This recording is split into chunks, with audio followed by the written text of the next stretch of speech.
Salve Maria Santíssima. Vamos estar falando de um tema que é bem profundo e muito temido, muito mal entendido, muito mal explicado e hoje em dia pouco falado. Baseado no livro O Inferno Existe, a gente vai fazer algumas reflexões do Monsenhor de Segu. Ele vai mostrar que o inferno é a crença de vários povos. Vai mostrar também que, de fato, Deus revelou à igreja a existência do inferno. Olha, e ele vai falar o seguinte: não, o homem não inventou o inferno. Não inventou e não poderia tê-lo inventado. O dogma do inferno de fogo eterno remonta a Deus. Faz parte dessa grande revelação primitiva que é a base da religião e da vida moral do gênero humano. Portanto, o inferno existe. Foi Deus mesmo que nos revelou. Aí ele vai usar aqui passagens do Antigo Testamento. As passagens do Antigo Testamento que citei anteriormente nos mostram que foi o próprio Deus quem revelou o dogma do inferno aos patriarcas, aos profetas e ao antigo povo de Israel. Aí daqui a pouquinho eu falo quais são essas passagens, né? Daqui pro finalzinho do áudio. Com efeito, não são apenas testemunhos históricos, são sobretudo testemunhos divinos que comandam a fé, que se impõem à nossa consciência com a autoridade infalível das verdades reveladas.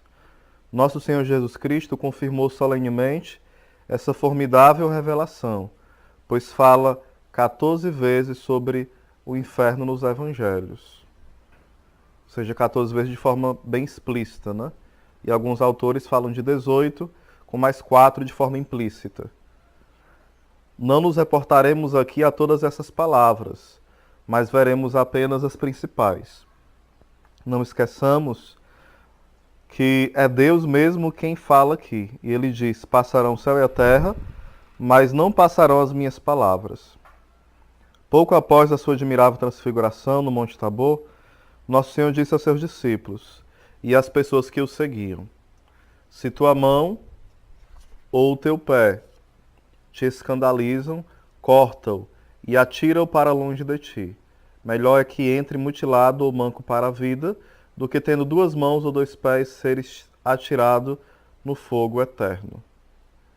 Aqui você encontra essa passagem em Mateus 18, do 8 ao 9, e Marcos 9, versículo 43. Também em Mateus 15, versículo 41, seguinte, vai falar o seguinte: o Filho do Homem enviará seus anjos, e eles apanharão do seu reino todos os escândalos, e os que praticam iniquidade, e lançá-los-ão na fornalha ardente. Ali haverá choro e ranger com os dentes. Então os justos brilharão como o sol no reino do seu Pai. O que tem ouvidos, ouça. Também Mateus 25, 41, onde vai falar, né, da separação das ovelhas e dos bodes. Quando o Filho de Deus prediz o juízo final, em São Mateus, faz-nos saber de antemão os próprios termos da sentença que ele pronunciará contra os condenados. Apartai-vos de mim, malditos, para o fogo eterno, preparados para o diabo e para os seus anjos. E acrescenta: irão esses para o suplício eterno. Uma vez, conversando com um amigo meu, ele falava que o inferno não existia.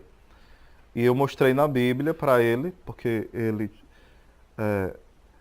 era de tendência protestante, estava vivendo o homossexualismo e estava duvidando, porque isso era contraditório ao amor de Deus. Eu tentei mostrar para ele que não.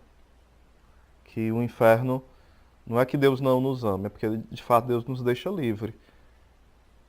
E Deus não vai optar em nos dar o inferno. Nós vamos, de fato, optando a cada momento pelo inferno, né? Infelizmente.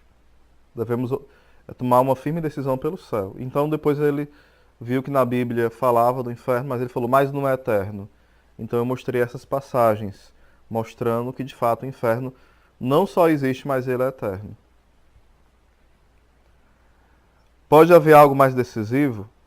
Os apóstolos encarregados pelo Salvador Para desenvolver sua doutrina e ensinar suas revelações, não falam de maneira menos explícita sobre o inferno e suas chamas eternas. Para citar apenas algumas de suas palavras, lembremos que São Paulo, pregando sobre o juízo final, disse aos cristãos de Tessalônica: o Senhor Jesus descerá do céu com os anjos da sua virtude, em chama de fogo, para vingar-se daqueles que não conhecem a Deus e que não obedecem ao Evangelho de nosso Senhor Jesus Cristo. O castigo deles será a ruína eterna, longe da face do Senhor e do esplendor de sua majestade.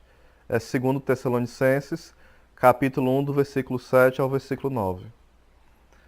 O apóstolo São João também vai falar sobre isso. Quanto ao anticristo e seu falso profeta, disse: ambos foram lançados, vivos, no lago de fogo que arde com enxofre, melhor dizendo, né? Para serem atormentados noite e dia e por todos os séculos dos séculos. Apocalipse 19, 20. Aqui cabe perceber uma coisa que algumas seitas negam: a imortalidade da alma, como os Testemunhos de Jeová e algumas seitas adventistas e outras. A imortalidade da alma. É porque, a princípio, a alma sofrerá no inferno, ou gozará no céu, ou expiará os pecados no purgatório, né? Mas quando houver a ressurreição, também o inferno, o corpo ressuscitado do condenado, ele continuará sofrendo. Depois a gente pode explanar melhor sobre isso, né? E aqui vai falar assim: para serem atormentados noite e dia, e por todos os séculos dos séculos. É uma forma de dizer que esse sofrimento não tem fim. Ou seja, até uma comparação, né, sobre a eternidade que o padre José Forteia faz. Imagine que um passarinho, ele passa 10 anos para pegar um grão de areia. 10 anos. Agora imagine a maior montanha do mundo após esses 10 anos. Quantos anos ele vai levar para conseguir, levando um grão de areia a cada 10 anos para fazer essa montanha? Olha, um grão de areia a cada 10 anos para fazer uma montanha. É algo inimaginável. Aí o padre vai fazer essa comparação que é muito concreta e dolorosa. Daí o inferno vai estar apenas começando. Apenas começando. Também uma outra comparação muito dolorosa que os santos fazem, por exemplo, Santo Afonso de Ligório, é o seguinte: imagine uma gota d'água. Essa gota ela cai de 10 em 10 anos. Imagine o oceano cheio após ser enchido por essas gotas, não de outra forma, por essas gotas de água. O inferno estará apenas começando quando o oceano estiver cheio. Ou seja, não tem números para calcular. E mesmo assim só terá começado o inferno. Algo muito doloroso, né? O apóstolo Pedro diz que os ímpios, falando de São Pedro agora, né, partilharão do castigo dos anjos maus, que o Senhor os precipitou nas profundezas do inferno, no tormento do Tártaro. Ele os chama de filhos da maldição, a quem são reservados os horrores das trevas. Segundo Pedro 2,4. Então aqui já são algumas passagens muito claras, né? Também o apóstolo São Judas Tadeu vai falar o seguinte: finalmente, também o apóstolo São Judas nos fala sobre o inferno, mostrando-nos os demônios e os condenados presos em cadeias eternas sob as trevas, sujeitos ao castigo de fogo eterno. Ou seja, a gente pode ter ideia errada que o demônio vai atormentar direto e não vai ser atormentado. Os demônios também serão atormentados. Eles não serão, após tudo estar consumado, os senhores e não vão sofrer nada. Eles já sofrem, irão sofrer mais ainda após a consumação, né? Após toda a história ter se consumado. Em todas as epístolas inspiradas, os apóstolos recordaram constantemente ao temor dos julgamentos de Deus e suas punições eternas, que estão à espera dos pecadores impertinentes. Isso aqui são apenas passagens do Novo Testamento, somente algumas citações, né? A gente pode estar vendo algumas outras do Antigo Testamento que são prefigurações do inferno, porque não havia uma clareza ainda sobre essa questão. O Senhor vem mostrar com mais clareza, né?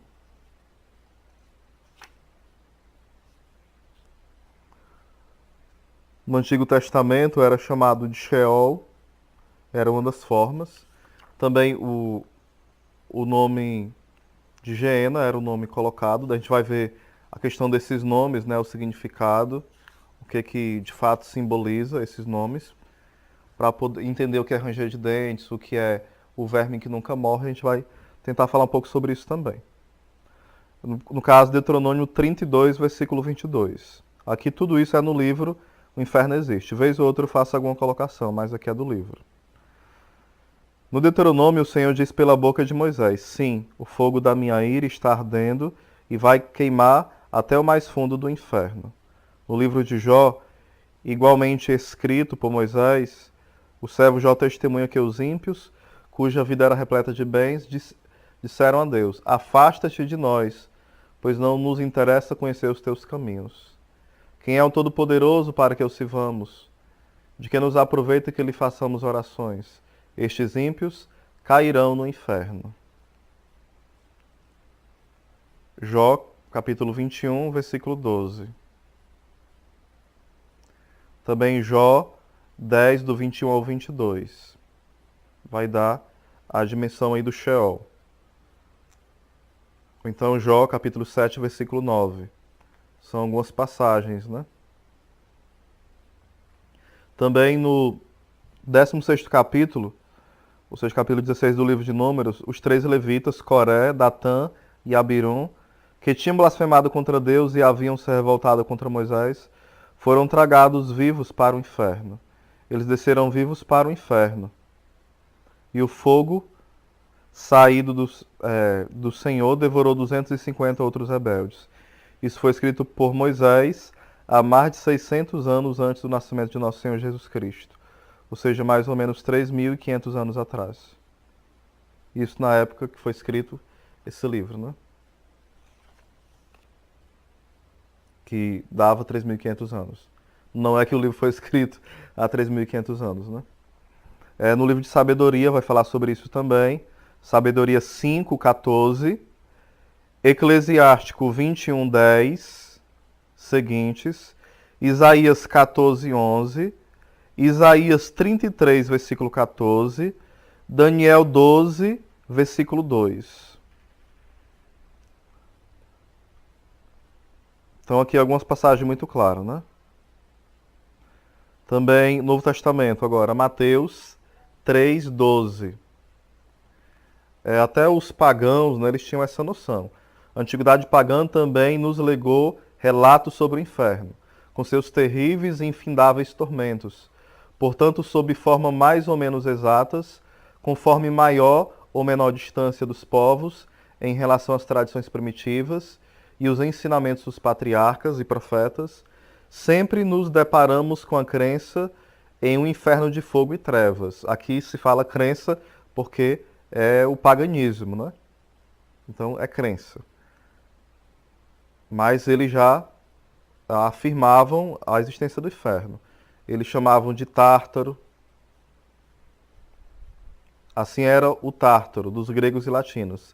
Aqueles que são incuráveis por causa da enormidade dos seus pecados terão justo castigo ao serem lançados no Tártaro, de onde nunca mais sairão. Afirmava Sócrates, citado pelo discípulo Platão.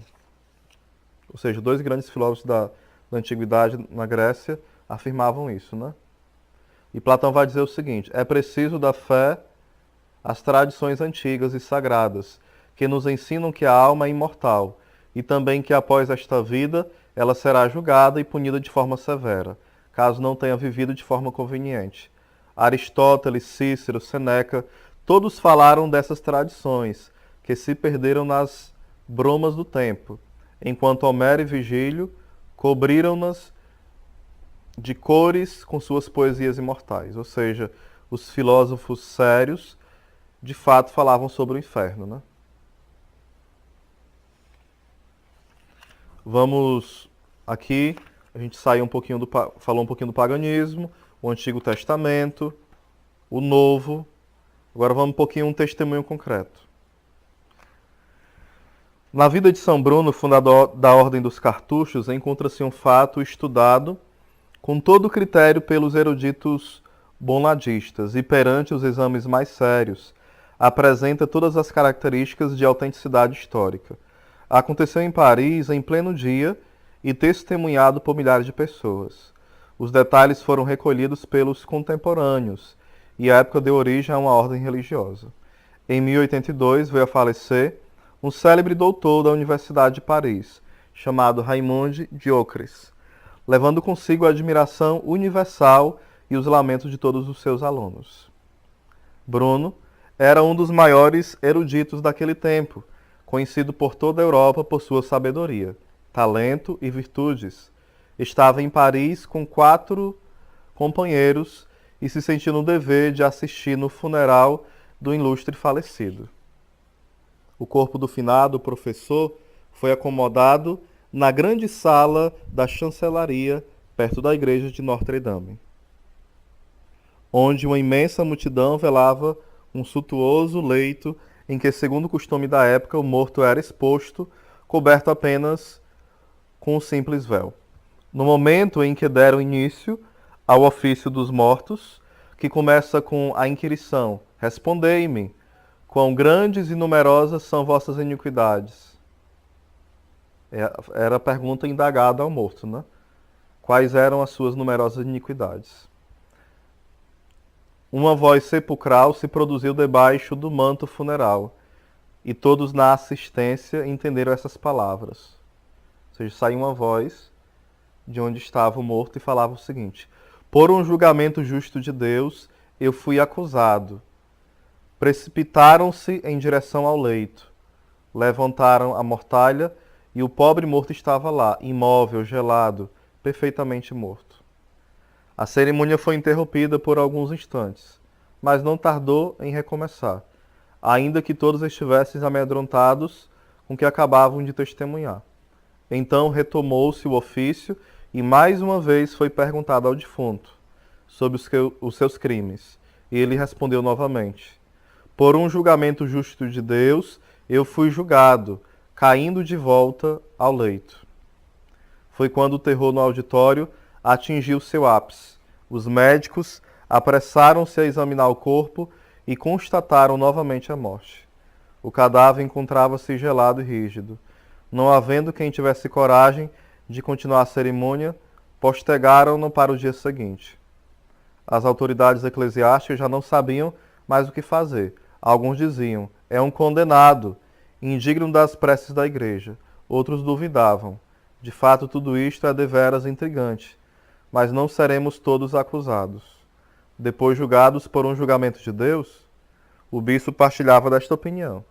No dia seguinte, o serviço funerário recomeçou no mesmo horário, como na véspera. Bruno lá estava, junto com seus companheiros, e a notícia do que ocorrera havia se espalhado de forma tão espetacular que toda Paris se apressou para Notre-Dame. Então, novamente, recomeça-se o ofício. Então, o corpo se pôs sentado para dizer, com indescritível sotaque de terror, que a todos paralisou: por um julgamento justo de Deus, fui condenado, caindo mais uma vez imóvel a abraçar o leito. Ou seja, nessa hora não somente falou, mas ele levantou-se e sentou e falou que estava condenado. Não havia mais dúvidas. Constatado o terrível e extraordinário fato, nenhuma prova era mais necessária. Por ordem do bispo e do clérigo, retirou-se do cadáver as insígnias de suas dignidades, para que fosse lançado em vala comum. Ao deixar o grande salão da chancelaria, Bruno, que à época tinha aproximadamente 45 anos, decidiu abandonar de forma definitiva o mundo e, junto com seus companheiros, procurou nas solidões da Grande Cartucha, perto de Genóbile, um retiro onde pudesse buscar o caminho da salvação e se preparar para o justo julgamento de Deus. Pois bem, eis um condenado que voltou do inferno, não para deixá-lo, mas apenas para se tornar a mais incontestável testemunha de que o inferno existe. Aqui alguém pode se perguntar, mas isso não é espiritismo? Como é que pode? Hebreus 9, 27, né? Fala que está destinado ao homem que morre uma só vez, depois a morte segue-se o juízo. Aqui não é invocação de mortos, são permissões de Deus. Por desígnios de Deus, é uma iniciativa de Deus fazer algumas vezes isso. Ou com almas do purgatório, ou com almas condenadas, ou com almas santas, dos justos. Para que a glória dele seja manifestada, para que as almas possam se salvarem, ou seja, se converterem, e para que as verdades eternas sejam claras para os incrédulos. Por esses motivos, Deus permite essas situações. Não há contradição. Há a soberania da vontade de Deus, dos seus desígnios misteriosos, né? Também existe um caso, aliás, existem vários casos nesse livro, né? Vários casos, que eu posso estar contando em outros momentos, tá bom? Vou estar falando sobre outros casos muito fortes também. Deus abençoe a todos, que a Virgem Maria nos dê a graça de buscar uma vida de santidade.